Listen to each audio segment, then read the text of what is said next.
I got a phone call from Vince McMahon Sr. And I was at my friend's gym in Phoenix, and right before I went to Florida, and to wrestle for Dusty and Eddie Graham, and Vince McMahon Sr. said, "This is Vince Sr., Vince McMahon Sr., Motor, New York." He said, "Superstar, I'd like you to come and wrestle for me."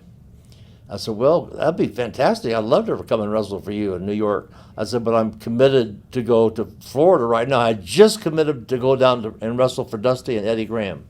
And so I said, "As soon as I'm through with these folks in Florida, I'd be thrilled. I'd be honored to go to New York." I knew nothing about the New York territory, except that I had, of course, seen all the wrestling magazines, and they featured New York wrestling because that's where all the photographers were basically out of New York. And so their photos were from the Garden and on the cover of the wrestling magazine. And so I thought it would be a fantastic thing, but knew nothing of the actual territory itself, except that it was Madison Square Garden, it was New York, and it was Philadelphia, and it was Boston, and it was the Northeast. Really, the most known wrestlers in North America at that time would have been the ones wrestling in the New York territory, would you say? Oh, by far, because of the magazine coverage. All the magazine people, we call them the after mags, was the nickname for them. All the magazine, all the photographers were out of New York, Madison Square Garden, so all the coverage came from New York City. So immediately I was told, Senior told me, "I'm bringing you in to work with Bruno." On top. Bruno was like really, like a living god to the wrestling fans. He was so admired and so idolized. If the term idolized ever would be applicable, it's here.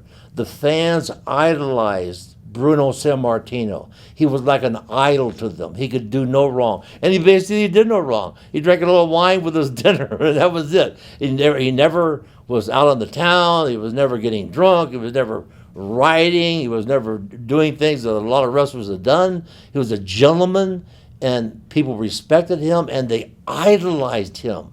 And I thought, man, this is going to be fantastic, because I had seen Bruno in all the magazines, and he said, "I'm going to bring you in to work with Bruno," And I said, "Well, this is going to be great." And so when I finally met him and realized how extremely how mesmerizing he was to the people just idolized him.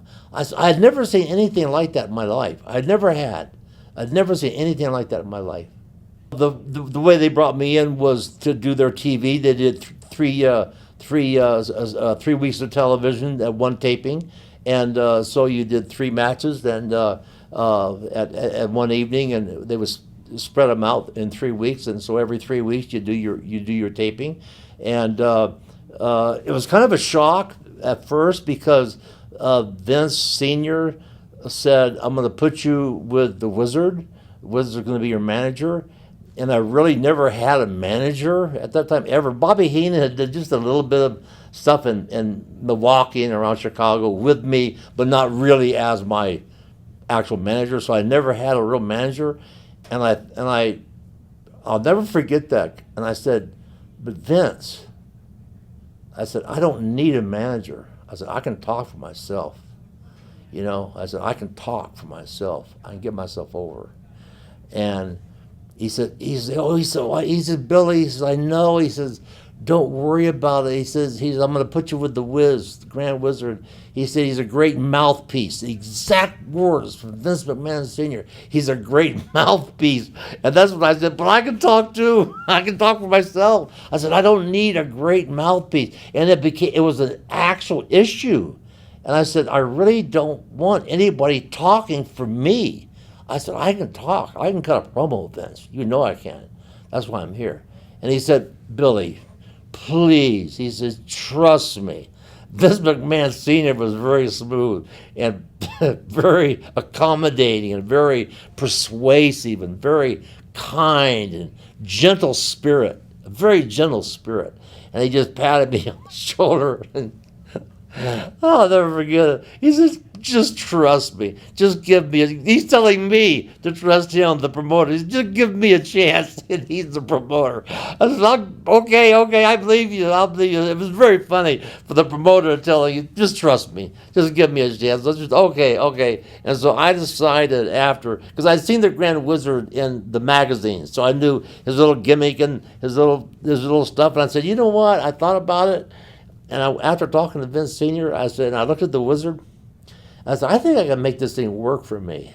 I think I can make the Grand Wizard work for me. And so my idea was to have the Grand Wizard start combing my hair, taking my shirts off, trying to pull it down over my biceps, and being almost my personal valet. And so, sure enough, it worked. It worked perfectly.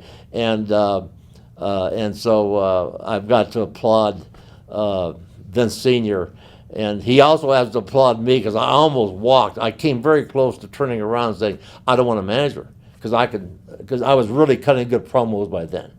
And I learned a lot from Dusty, by the way. I just came from working with Dusty, and we were both cutting these promos against each other, and so we were at a very high level.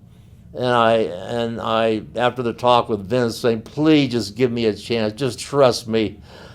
So I said, okay, I'll trust you. And so sure enough, I figured it out, and I committed myself to making it work, and came up with all those crazy Grand Wizard stuff, which are now legendary photos of him pulling my shirt off and combing my hair and taking my sunglasses off and being a real valet type. It was actually an asset to my persona.